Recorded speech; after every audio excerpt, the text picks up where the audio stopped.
You ask Tiger to solve. This deals with linear equations with one unknown. The final result is m equals 13/30. Let's solve it step by step. Group all constants on the right side of the equation. Subtract 2/5 from both sides.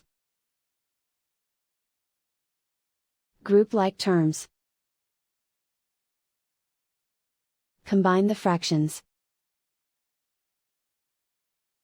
Combine the numerators. Reduce the zero numerator. Simplify the arithmetic. Find the lowest common denominator. Multiply the denominators. Multiply the numerators. Combine the fractions. Combine the numerators.